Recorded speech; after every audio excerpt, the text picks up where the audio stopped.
I say that, the room goes quiet. Obviously, 2 months away and you've got a lot of catching up to do. I'll let you off. And it is 2 months since we last had a Friday evening meeting, so I hope you enjoyed your 2 Fridays off. However, we did have the August meeting, which was well attended. 50 people sat here and enjoyed the trip along the Vale of Clwyd Railway, and the dining car was open afterwards and there were refreshments available. So moving on, it's that time of year again. The 2025 calendar is out and available tonight at the unchanged price of £6. And before I came out tonight, I looked to produce a price to put on the table so that you knew how much it was. And I looked at when I prepared it last, and it was 2019. And they were £6 then as well. That's not bad, is it? You know, what are we, 5 years? And they haven't gone up. They will continue to be available at future Friday evenings, and they're also available at the Saturday morning community market. So they make ideal Christmas presents as well, because there are the note cards in addition to. Friday the 4th of October at Rhuddlan Library, 2:30 to 4:30, the North East Wales Heritage Forum will be bringing the J.T. Burroughs, I've got to read this, photographic collection, which was donated to them and digitalised. The collection shows development of Prestatyn as a seaside resort, along with the cameras of the era. After Rhuddlan, the collection will move to the North East Wales Archives. So that's the Friday, the 4th of October, 2:30 to 4:30. If you're on email, there will be a reminder before then, but who knows. I just thought I'd tell you tonight. It's a chatty thing, isn't it? Next month, also on the 4th of October, busy day for us, we welcome Morgan Ditchburn, who will be talking to us about the Witches of Wales. She will be in costume, and she invites you to join her. So, you know, we'll expect a lot of pointy hats next month, will we? Yes. We'll have the cauldron at the front of the room. Somebody can be stirring it, and it won't be me before you say anything. So, I think that's all the parish notices. Excuse me. Tonight we welcome Lorraine Lister. Now, I know you think it's Lorraine Jones, but I was trying to contact Lorraine because when I was given her name, I was given Lorraine Jones, and that stuck in my mind. So it actually is Lorraine Lister. I did catch up with her. She is here this evening.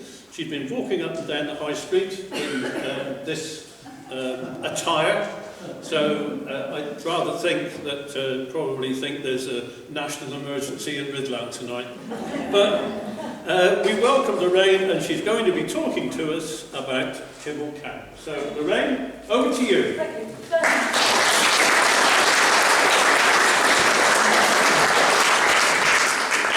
First of all, can I just check that everybody can hear me all right? Yes? Brilliant. I'm not a great one with technology, so I'm trusting in the microphone. You're absolutely correct. I have been walking up and down the high street, dressed like this. Ladies, can I just say it? 5 men asked me for my phone number. So it's definitely worth a go. Gentlemen, try it on. My only thing I recommend is application. Okay? And also, I'm not a real nurse, so please don't anybody have a medical emergency tonight. My bedside manner has been sort of more akin to Eva Braun than Florence Nightingale. I'm not a natural nurse, so please don't do it. So yes, my name is Lorraine Lister, and thank you very much indeed for inviting me to be here tonight. I am aware I possibly have a slight accent, I've been told. I'm from the northeast of England. If I talk too fast, which I tend to do when I get very passionate, very excited about a subject, just please wave at me, I won't take offence. I'd much rather you heard me than thought, who is that woman babbling on in front of me? So, my big interest in Kinmel Camp started probably about 10 years ago when I met some people who were really interested in the topography of the site. They wanted to know how it was set out during the First World War. My own personal interest is more related to the riots that occurred in 1919, specifically the 5 men that were killed. And I think that comes because I started as a historian, and many of you might have done the same thing as a family historian. I wanted to know where I'd come from, and that led me to my great-grandfather, who was killed in the First World War. And then that spread to all the rest of my relatives in the First World War. Because being from the northeast, we all signed up for the pit, didn't we? It all went. I've been very, very fortunate to work at Rhuddlan Castle and Park when it was open to the public.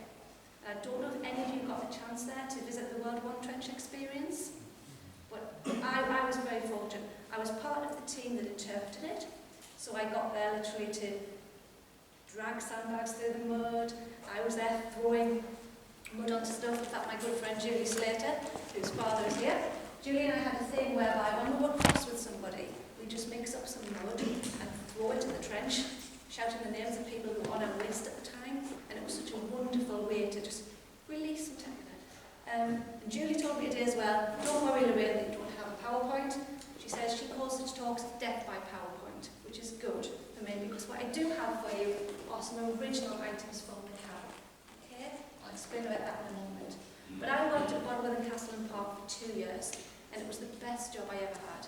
I worked in a World War I replica trench for 2 years, and that trench was dedicated to the memory of the men and women of all nations who worked at Kinmel Camp during the Great War and its immediate aftermath.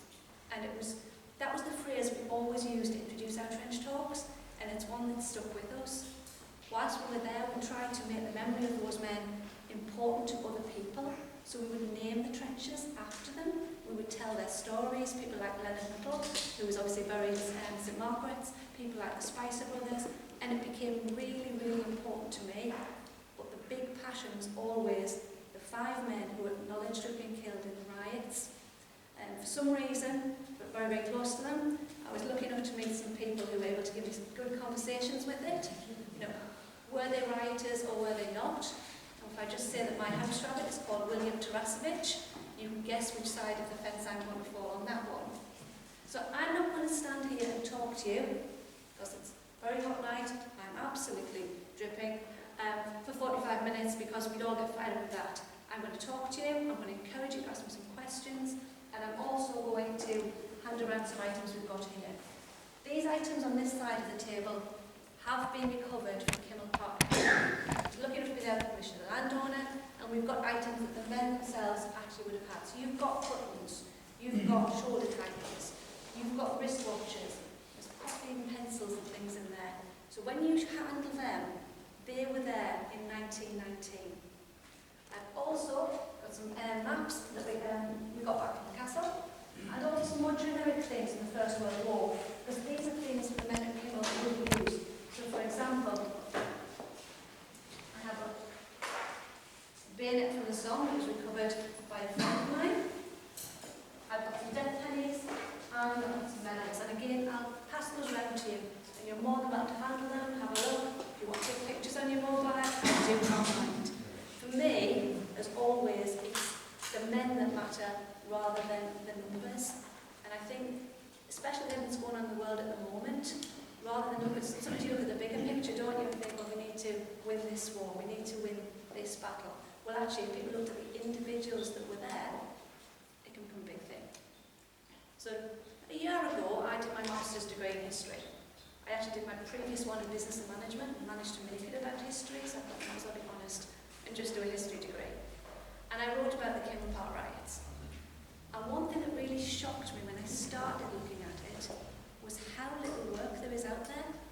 And some of you, I understand, might have served at Kinmel, or you've been there, you've got a connection to it. If you actually look for some history on it, there are very, very few books there. The first one, obviously, I found was Julian Butowski. Brilliant, brilliant books. It's more like quite a big pamphlet. And he wrote specifically about the riots of 1919. He did it for his dissertation, and it's a good book. It leads you through it.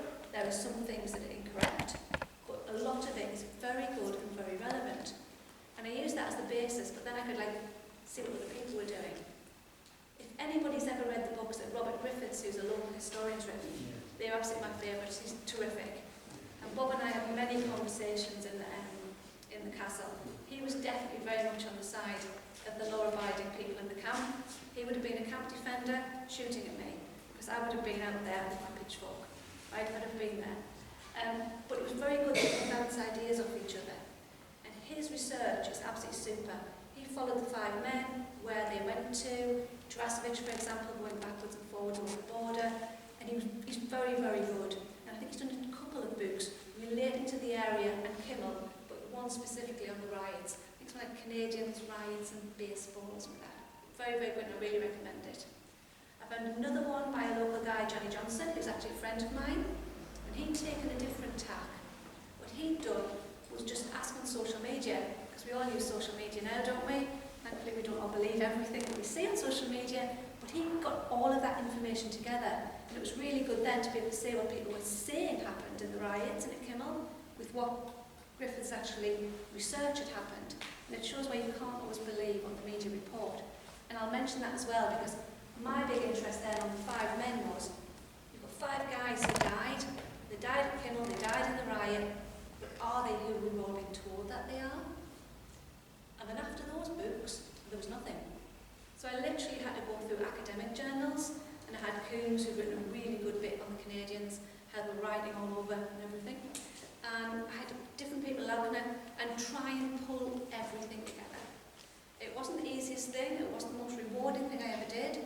And at one point in the dissertation, I put it all to one side and decided just to write what I thought. And that was probably the best bit of the whole thing. So I'd done all the academic stuff, and then me just ranting on, as I'd done in Bottlewell and Castle Park, to so many people on trench tours for so long, turned out to be actually the original thoughts that were in it. So that's what I'm going to bring to you tonight. As I say, we've got 5 men there. I'm going to take you back to 1919. The war was over. At Kinmel Camp, which was originally, obviously, started and completed in 1915, and it was intended to be the Lloyd George's New Welsh Army.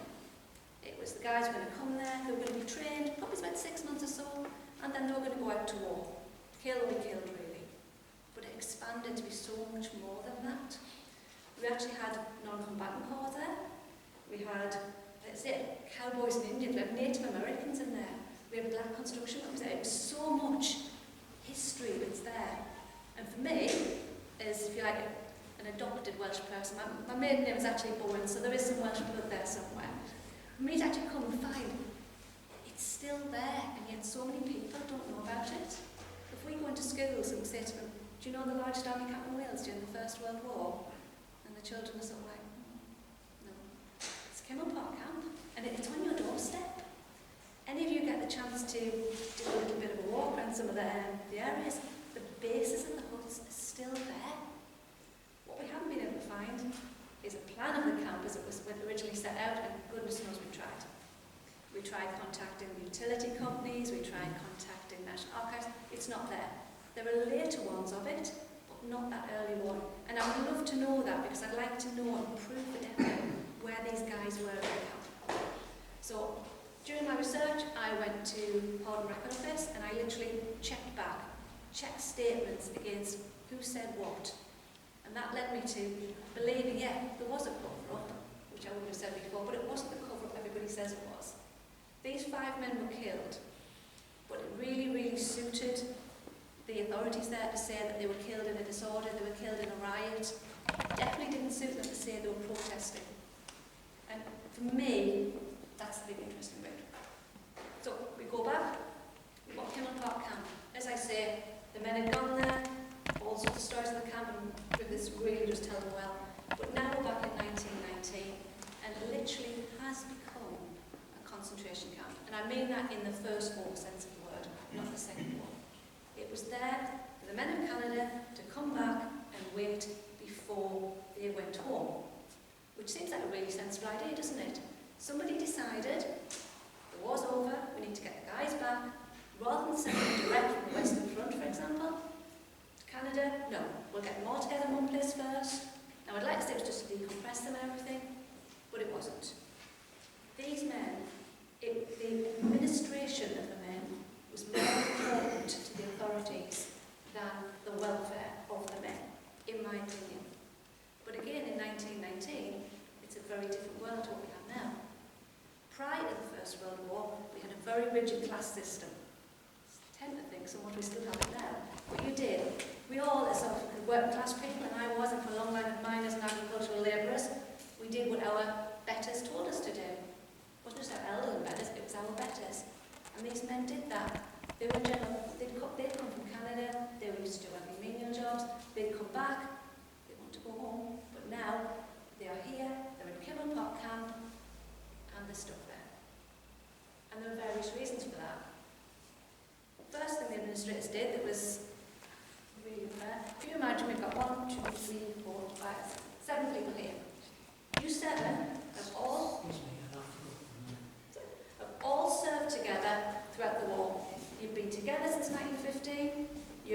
pals. When you have an emotional breakdown, he'll support you. When you decide you've had enough and you want to punch your sergeant major, he'll hold you back. You've got each other's backs. You are a group of friends. To use a phrase that's in one of the books I've got, Band of Brothers. What this is, though, is you're going back to Montreal. You're going back to Ottawa, New Brunswick. You're all going to separate places. So what they did was they split you up. You're going to sit with that. So suddenly, all of the men who had served together were in Kinmel and split up. So they're no longer together. So when you've got that, you haven't got that structure. Law and order, discipline is going to break down, isn't it? It's not going to be together. The officer commanding the Kinmel, very few of them were young. They were younger than the men that they were actually in charge of. It's akin to working in a bank as I did for a long time, and suddenly you've got a university graduate come in as your supervisor, and you've got to teach them how to do their job. We've all been there, we've all been there. But that's what happened. And so you have these young officers who did not know what these men had been through because they hadn't been through it themselves. They're all in Wales, none of them are Welsh, none of them want to be there, but they're there in horrible, damp weather, because March 1919 wasn't the greatest. So they're there, and the officers don't know the men, they can't understand why they aren't doing what they are told. So they decide it's a good idea. We'll do route marches to keep people occupied. Now then, don't know about you, but if I've been serving since 1915 and I want to get back to Montreal, and I'm a rancher, I'm a bank clerk, I'm a teacher, I'm not a soldier. I was a soldier for the duration of the war. No, you're still a soldier. So they expect you to work with military discipline. So clean your rifle, keep your kit smart, go out on a road march. And the guys, because the Canadians have already made a jump move once, haven't they? They've gone from the UK, they've gone over there to make a new life. And they're sort of thinking, not really, no, not keen on this. So it starts to break down a little bit more. Alcohol is also involved. And by the way, March 1919 was not the first time there was arguments in Kinmel. I actually read before I came in, it was February of that year, that there was a disturbance at Rhuddlan train station. Alcohol was involved, and it was the military police and some of the soldiers from Kinmel. Now then, having ventured here on public transport today, on a bus from Rhuddlan station, can I just say, not a lot has changed, right? It was a very interesting discussion between a woman and a seagull, which I can quite imagine was going on back then as well. So there was a constant spread going on. And the Canadian Army, yeah, there was a lot of, how do you say, grumbling going on, grousing, because the guys wanted to go home. They literally did, but they were stuck here. Then they make it worse. The Canadians have got quite a bit of money. And the powers that be decide, we don't really want them going into Rhyl and spending all of this on women and alcohol. Okay? And I heard a tale from one of my trench guides, who really tremendous. He said there was apparently a lady in Rhyl, quite notorious, known as Fanny Fourpence. Right? Quite popular in the camp, I believe. And he used to do the joke as well, that as prices went up, she became like Fanny Sixpence, Fanny Eightpence. And I've never been verified, but I do like the story. So they decided, right, so they kept some of their pay back. It may seem sensible, but the men didn't think so. And then we come to the root of the matter. They didn't tell the men why they were doing this. Because why should they? They were just working class soldiers. Whereas the powers that be, the officers, they were used to just making the decisions for them. And you can see why it all starts to build up. You then have the point, and it's often said, that the Americans were given the ships that the Canadians should have had. Yes, that was partially true, but it wasn't the whole story. They actually did send some of the Canadians home in ships that weren't suitable for humans, but they didn't tell them that was the reason that their ships, including the Haverford, were held back. So the guys just thought, Yanks are getting it all again. Last one's over, first one's back, got all the money, got the women, got the stockings. We all know the story. No, they actually got such a bad press from sending the men home in ships that really were fit for animals, that they thought, we're not doing that again. But they didn't think to tell the men. So you've now got about 19,000 men in the camp, which wasn't built to hold 19,000 men, not knowing why they're being held there. The weather's bad, Fanny Hopkins can't deal with everybody, they can't get any alcohol, what are they going to do? Oh, we're thrown in the mix, Spanish flu. Spanish flu was absolutely rife. And we all remember COVID. It was not fun. It was not fun.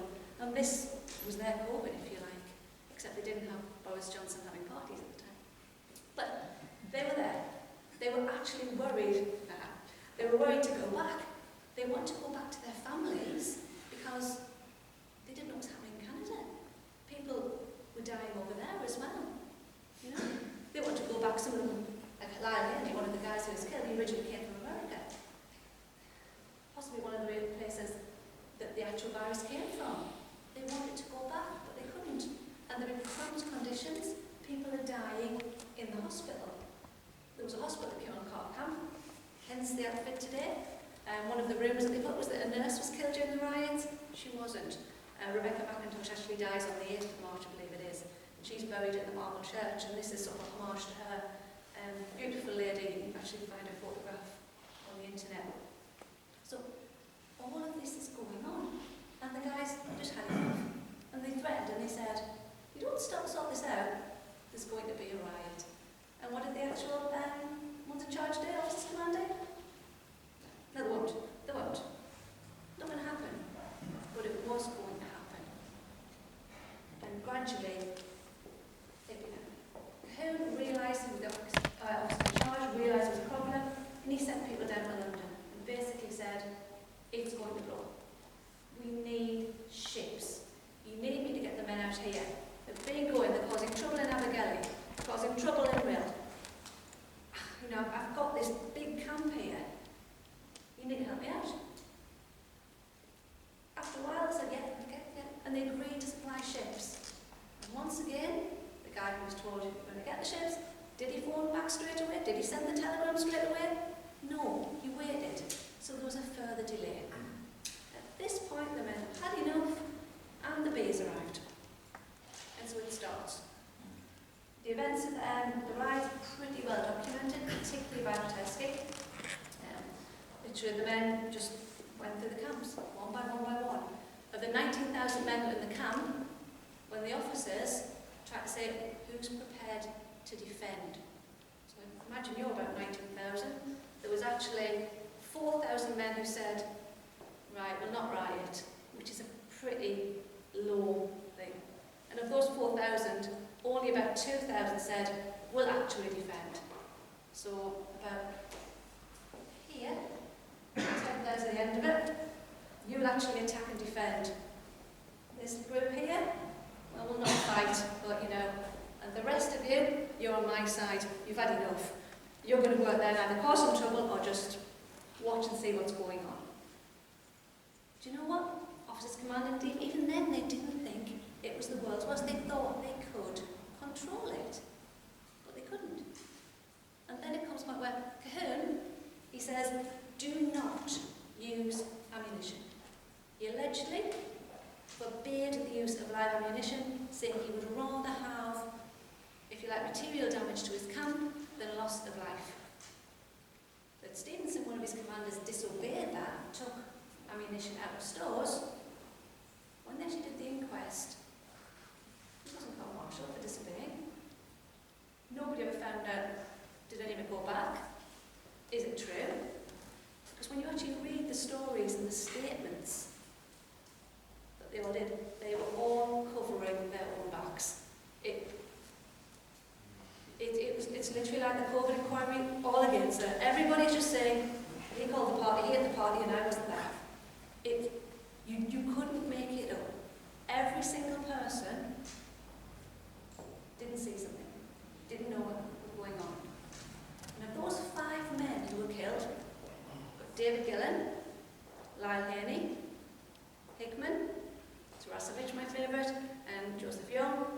Not one person was slated for their deaths. Nobody was ever brought to book, which, as we go through them, I find absolutely incredible. You know, you've got 5 men who died, you've got all these witnesses, all of the reporting in the press, and not one person, not one, killed them. No, never found out. Now, according to history, and this is all just by reporting, so what you read in the newspaper, what they wanted you to know. David Gillen, the camp defender, he died defending the honour of his country. Now, actually, strange enough for me, I'm not going to have a disagreement on that one, but we'll go through it anyway. You've then got Lyle Haney, apparently he's a rioter. You've then got Gunnar Hickman. Apparently, well, he was everything. At one point he was described as a rioter, another point he was described as a camp defender, and another point he's an innocent bystander. It's a very interesting story as to why that was reported. William Tarasevich, I'll come there because he is my favourite. And then we have Joseph Young, who was apparently a rioter. We'll see. As for William Tarasevich, I have to cover him. William Tarasevich was not only a rioter, because of course he was called Tarasevich, but he also was a Bolshevik. Waved a red flag and shouted, "Come on the Bolsheviks," which is pretty good because somebody heard him say all of that. Somebody saw him stabbed in the abdomen with a bayonet. Not like this relic on here. And yet, nobody saw who actually stabbed him. Nobody said anything. The press reported all sorts of things about that riot. But if you think the press these days is ridiculous, and you can choose anything that's going on in the news you like, and you look at me, you look at it now and we go, no, I don't think so. We've learned to question it, haven't we? And I think certainly the events of the last 4 or 5 years have made that more so.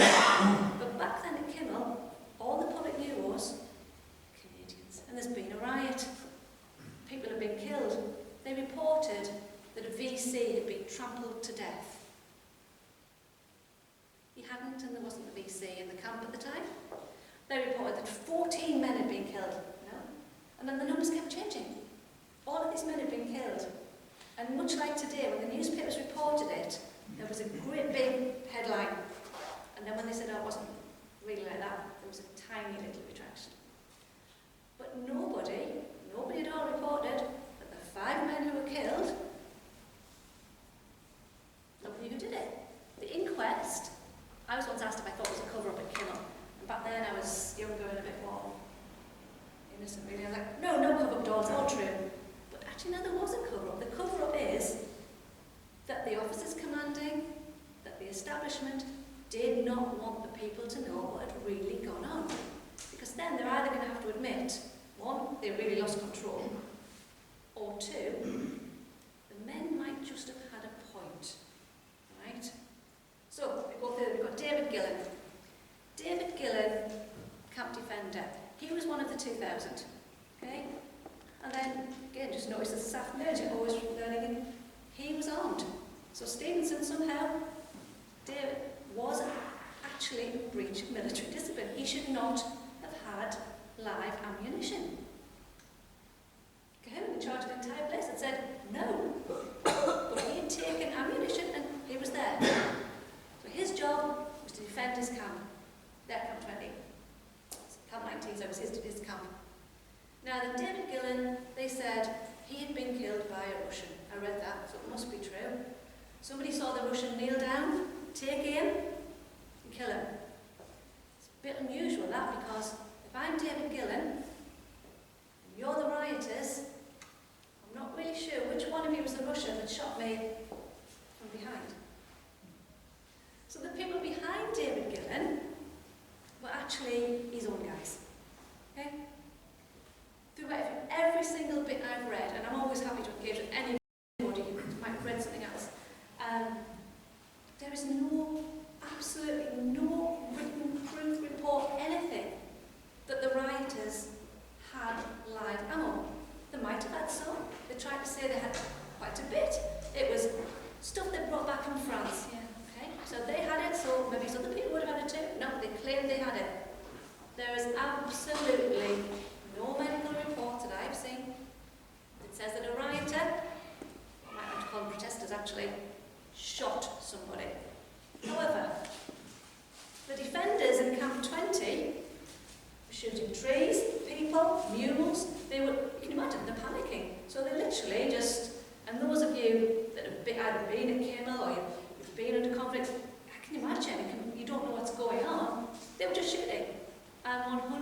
I am convinced that he was shot by what these days we call friendly fire. Now then, you could have as well that he was charging the rioters, and then as he turns round, but then he would be the only person felled by the rioters. I don't believe so. His junior officer commanding was a guy named Golfier. Not a popular chap amongst the men. He actually went out and was agitating, going out trying to find what was going on. And I'm sure it's in Potowski's book, many years later he was spotted in the streets by some guys who'd been in Kinmel during the time, and they taught him a lesson. They gave him a little bit of discipline of their own. But he was the one who was encouraging David Gillen and the like to charge. So they are charging at the rioters, they are agitating the situation, and at some point the guy's behind a shooting, and poor David Gillen falls. Now, if you go to St Margaret's, everyone will live in the Marble Church, wonderful, there's all those graves there. David Gillen is not laid to rest with the other guys that were killed during Honours Night. He's actually got his own headstone. His family did not pay for the headstone. Some of the information on that headstone is incorrect, and it's his date of birth that's wrong. But it just gone there that he died defending the honour of his country. I think it's really sad. He went through the war. And there's a picture of him as well. Can I just say, bless him, he wasn't looking in two different directions all the time he was shooting. But he's a young man, he's a young guy, and he came all the way back from the front, having fought, and he dies here in North Wales, shot by friendly fire. So he's there, and he was buried with full military honours, Now then, he was actually buried on the same day as Hickman. So Gunner Jack Hickman, as I say, an interesting chap, this one. If you ever put his details on, it's amazing, the stories of how he died. So it's now put by history that he was an innocent bystander, but I'll let you make your own minds up. For me, that's unproven. They said that Jack Hickman had been killed writing a letter. So for those of you who've been at Kinmel, you know where the huts are and everything. He was in there, there's a riot going on outside, and young Hickman is there writing a letter. Now then, I know I'm northern, so I might be a bit more feisty than some, but let's be honest, if there's a riot going on outside, you're either under your bed or you're out there saying what's going on. You're certainly not writing a letter home, are you? They said he did. And I can accept maybe he said could have written no. But then I found two other sort of descriptions of how he might have died. Very, very close in Howlers. One guy said, I was with him. We were not rioters. We were just looking, and he was hit. We were on the duck boards, which does tie in where he was killed, and he was hit, he fell. We were not rioters. Of course, you weren't rioters, because if he was a rioter, that meant you were a rioter as well. Somebody else, it was, I believe, either one of the construction workers or a civilian, said, I saw them. I saw two men running between the huts on the duck boards. One of them had a rifle with a fixed bayonet, and the other one had a broomstick handle. And for me, it's a broomstick handle that does it. Because, yeah. So they were running around, and then he says, one of them was hit in the abdomen, spun around and fell, and that's exactly where he was hit. So, okay. So why was Jack Hickman not defined as a rioter? Because now we've got him as an innocent bystander twice. Somebody else put that he was a camp defender, so with David Gillen, although actually the newspaper reports themselves do say Gillen was the only one killed under orders.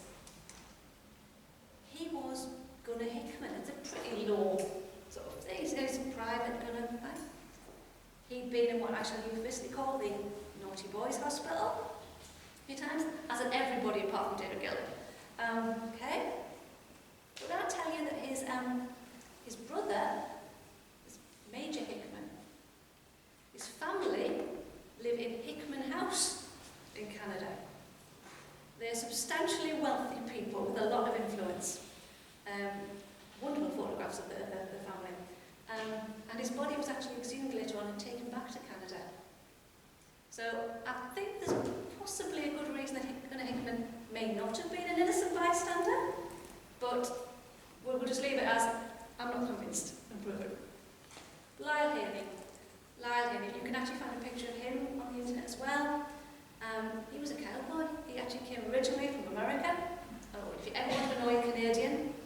tell them that the Canadian riots at Kinmel Camp, only one Canadian was actually killed, the rest weren't. And then you tell them about the Canadians in the Naughty Boys Hospital and they really get cross-eyed. But while there he was, he hadn't served abroad. He had no reason, really, to be disgruntled. Yes, he might want to go back home, see his mum and dad. He might want to go back home, see his brother. Might want to go back to get his job. But he actually hadn't been abroad. He hadn't suffered any of the deprivations of the Western Front. He'd barely been in Kinmel. But apparently he was a writer. And there's no description of anything of what happened. But he was shot, and that was it. There's no proof. He could have been a writer. He could have had a few drinks. He could have decided he wanted to run around. Or he could have just been looking, like most of us probably would, to see what was going on. As I say, with the woman in the seagull at Rhuddlan, a lot of us stood around, but we definitely didn't go and get involved. And the seagull won. So then you've got the other guys. You've got Mr. Tarasevich, my absolute favourite, and Mr. Tarasevich. First of all, we're in 1919. We've had the First World War. We're right in the middle of what was called the Red Scare. As most of you know as historians, Russia wasn't outside during the First World War, but then they withdrew when they had the revolution. This obviously caused problems going down the line. And there was a real fear that Bolshevism and communism would take hold. A lot of the royal houses had fallen at the end of the war. In fact, pretty much the UK one was the one that was left. And nobody wanted that. So the Canadians had actually made the decision that people of Russian extraction or foreign extraction were going to be kept an eye on. And I'm quite sure others had done it as well. One of the quotes that came out when I was looking on two of them, when I was actually doing my research, was they believed that the riots were caused by part Russian, part drink. And they were referred to as aliens, half-breeds. It was really quite an unpleasant level of racism that was going on. They actually took the Russian soldiers and transferred them into different regiments just to keep an eye on them. So we have William Tarasevich, again, being a naughty boy, fighting several times. I have absolutely no doubt whatsoever he was probably fond of a punch-up and may well have been involved in things. But to say that he was a Bolshevik just because he's called Tarasevich, to say that he actually was a leader, this man, no sign of any military leadership whatsoever. You know, he'd be the mate behind you when you were having a bit of a scrap, but he certainly did not have any military leadership there. He joined up, he fought, he gets killed. And he doesn't get accidentally killed either. He's actually killed by a bayonet wound to the abdomen. And his records originally actually stated that he was unlikely to be a rioter, but that was changed. Somebody claimed that they'd actually seen, whether it was Tarasevich or somebody else, pulling down the UK flag at Kinmel, running up an American flag, running up French flags, and running up red flags, all the while shouting up the revolution, Vive la Republic, and the rest of it. Now then, anybody who's been in Kinmel, I'm pretty certain they don't have a flag factory there now, and they certainly didn't have one in 1990. William Tarasevich, a guy who could not defend himself, because one, he was dead. Two, his mother is over in America. He had nobody to defend his name. He was a really, really convenient scapegoat for the men there. And he probably got the officers commanding off quite a bit. Look, it was the Red Scare with William Tarasevich. And he lies next to Lorraine and St Margaret's. But then we also have Joseph Young.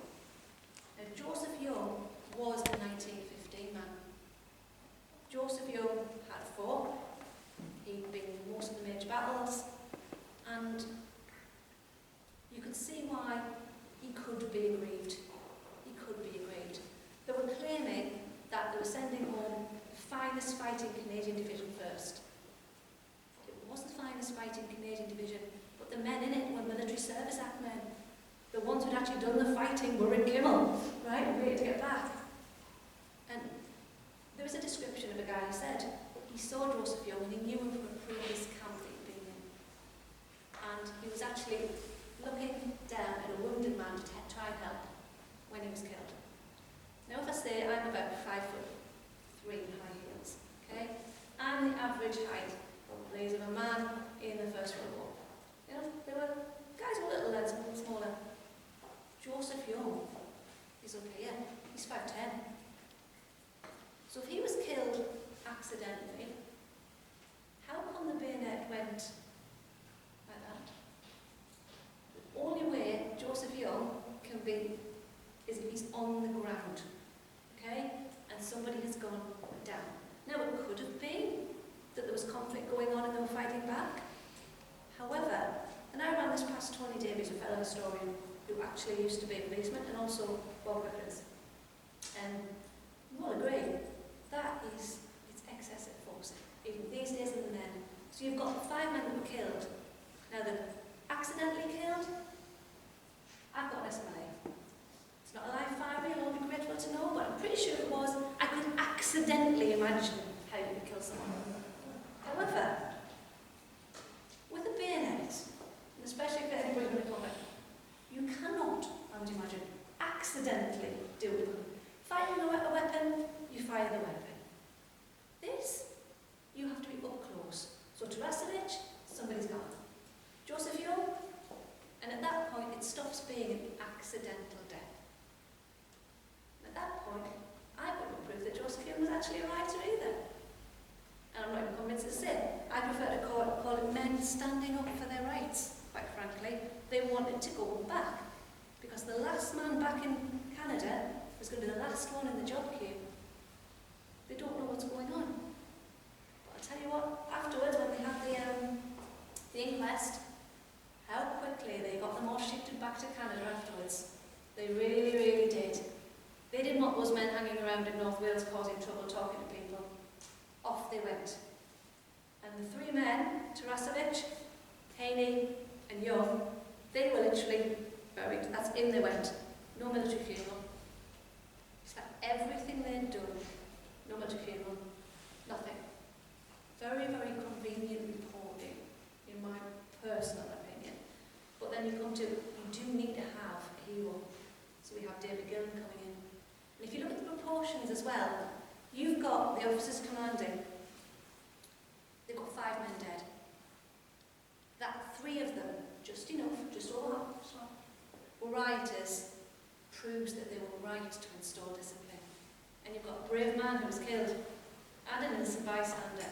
It's almost like a tick sheet, isn't it? We've got that one, yep, we've got that one, yep, we've got a Russian, it's fine.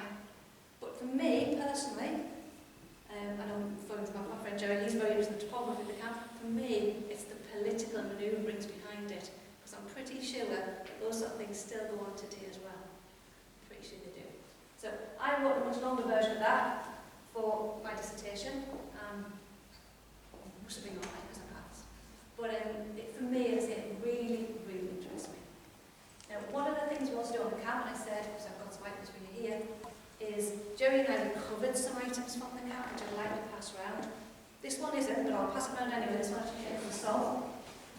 And the reason I did that is, I'm here talking to you tonight. It's very unusual for me to be talking to a group of adults. It's lovely.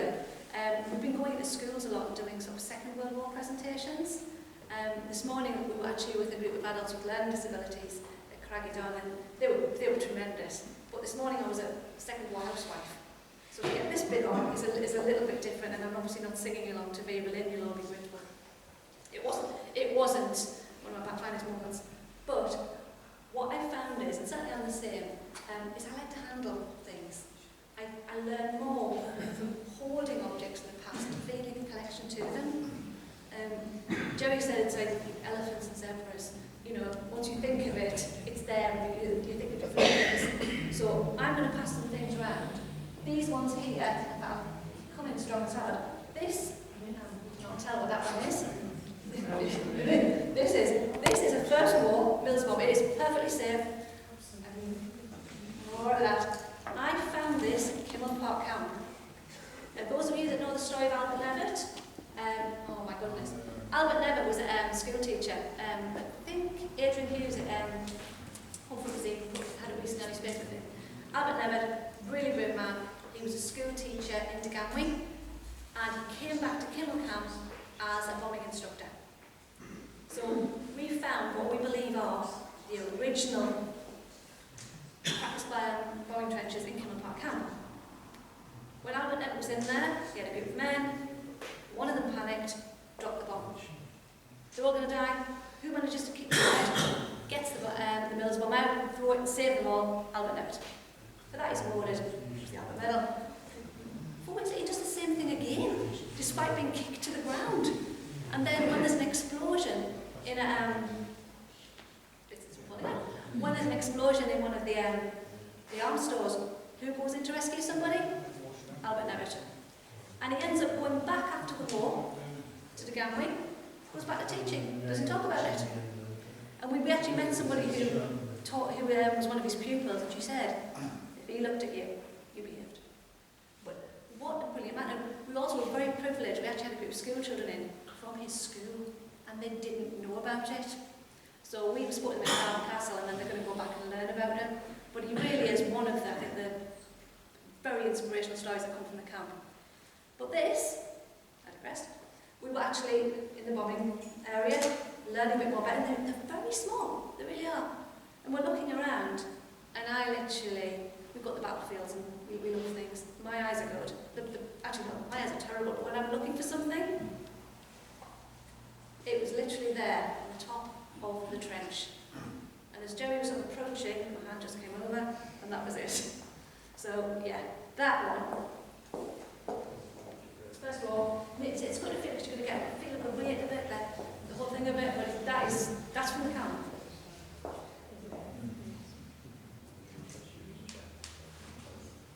Doesn't look like much, but look at the condition it's in.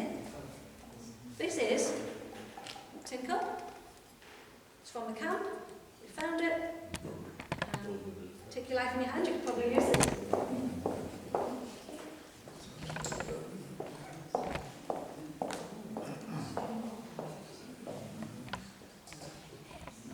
The amount of bottles we've recovered. Broken ones, but also, look at them. And these are local ones as well. These got like local names on them. I'll put one that way. It's represented from bottles as well.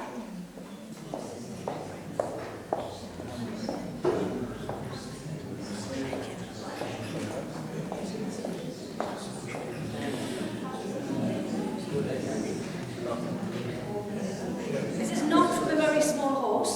This is the heel of a man's boot. I know, it took me a while to put this. But yeah, heel of a man's boot. That as well.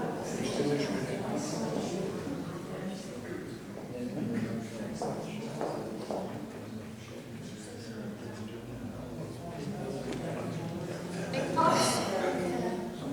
Russell. These are the more common items that we found.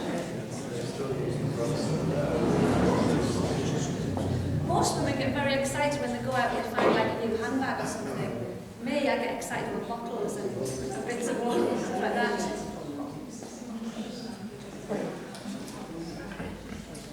Rams. We recovered these as well. Lots of them. Again.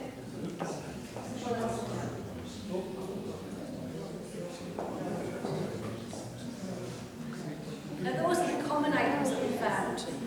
This is where I'll put my glasses on so I can't see behind you. We also found shoulder titles. So the first war soldiers obviously would have collar dogs or they'd have shoulder titles on. And we recovered some of these from Kinmel. So go to the buttons. We believe all of these were cleared when they cleared the camp. We found an awful lot of broken crockery as well, which could have just been smashed up in the clearing, could have been thrown in the riots.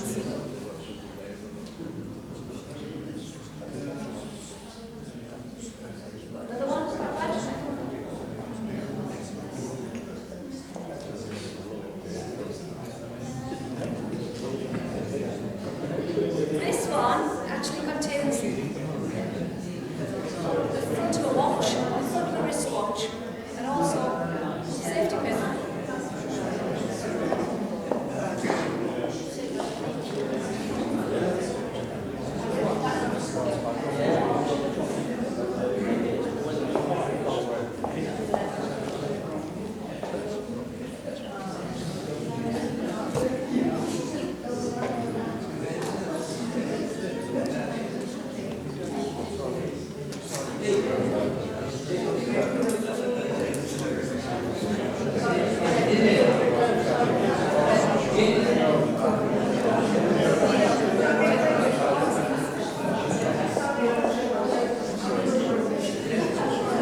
I can't decide.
The only thing you didn't bring was live ammunition. Okay. I thought you might have some somewhere. Yeah. I was a bit concerned with that dagger that you were waving around for quite a while. Having started off by saying you're not a trained nurse and pointing it towards your abdomen. I was going to ask if there was a doctor in the house, which I did on one occasion. I'd organised a concert at Theatre Clwyd, and one of the soloists decided that they weren't going to come on for the second half because they weren't feeling well. So having introduced the concert, I walked back onto the stage and said, "Is there a doctor in the house?" To which the whole audience fell about laughing. I did find a doctor, and everything was sorted, but there we go. Lorraine, thank you very much. That was very entertaining. Just disappointed that there was no live ammunition, because just wanted to see how quickly we could clear the room. We've never had a fire drill, and I thought perhaps this was going to be the time when it might just happen. Yes, okay. So, our grateful thanks. Thank you very much indeed.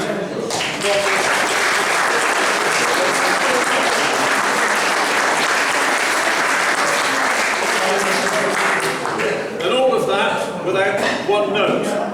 There's me talking about J.T. Burroughs, and I've got to have an 8th memoir, but you know, Lorraine could manage all of that. How often do you do this? Quite often, with the way that you sort of rattle it all off. It's just a passion. Like Kinmel is an absolute passion, particularly riots. I studied in the world about it. My two biggest passions are Lorraine riots, in a club, we do a lot of Right. Okay. Super. Anyway.